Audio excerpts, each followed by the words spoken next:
Welcome back to Edulexis. I'm your instructor, and today is day 62 of our complete Python programming course.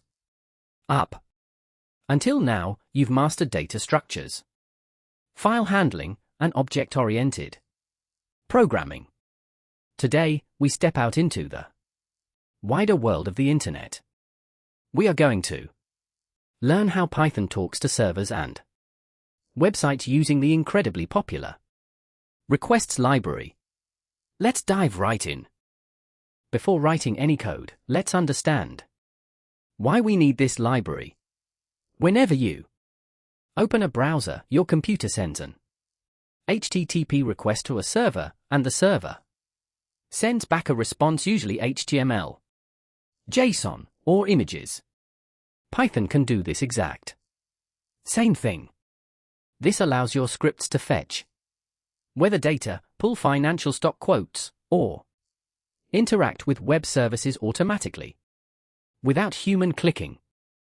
The requests library does not come pre-installed with Python standard library because it's a third-party package created by Kenneth Wrights. To install it, open your terminal or command prompt and type pip install requests. Hit enter, and pip will download and install it in seconds. Let's verify it installed correctly by opening our code editor. Let's write our very first script. Open your Python file and type import requests at the top. Next, we'll fetch a public test website. Let's use response equals requests.get https:// api.github.com. Notice how clean that is compared to Python's built-in erlib module. The get function sends an HTTP GET request to GitHub server. When a server replies, it includes a status code telling us if our request succeeded. Let's print response.status_code. If you see 200, that means OK, success. If you see for 04, the page wasn't found, and 500 means a server error. Always check your status code before processing data in your real-world scripts to prevent crashes.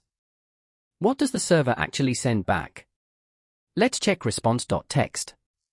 When we print this, you'll see a massive block of raw text, usually HTML or JSON formatted data. While it's cool to see raw text, reading JSON as a plain string is messy.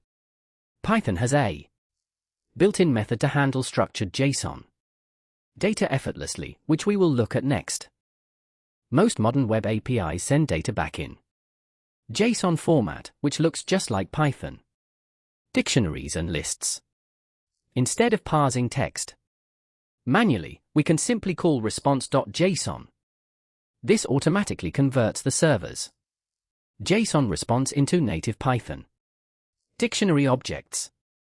Let's print the type of our result to confirm it's a dictionary. Now that our API response is a standard Python dictionary, we can query specific keys just like we practiced earlier in the course. Let's write print data current_user_URL. When we run the script, it extracts and prints only that specific URL. This is how developers build automated tools that pull weather forecasts, stock prices, or news feeds directly into Python. Often, we want to search for specific items using query parameters like searching GitHub repositories for the word Python, instead of manually formatting URLs with question marks and ampersands. The requests library lets us pass a Python dictionary into the params keyword argument. Requests automatically encodes everything correctly and appends it to the URL safely. Often, we want to search for specific items using query parameters like searching GitHub repositories for the word Python, instead of manually formatting URLs with question marks and ampersands. The requests library lets us pass a Python Dictionary into the params keyword. Argument. Requests automatically encodes everything correctly and appends it to the URL safely. Some servers protect their data and reject requests that don't identify who is calling them. To fix this, we can send custom HTTP headers. We create a dictionary called headers with keys like useragent and pass it to requests.get URL headers equals headers. This tells the server who we are, ensuring our requests are accepted and not blocked as suspicious. In the real world, networks fail.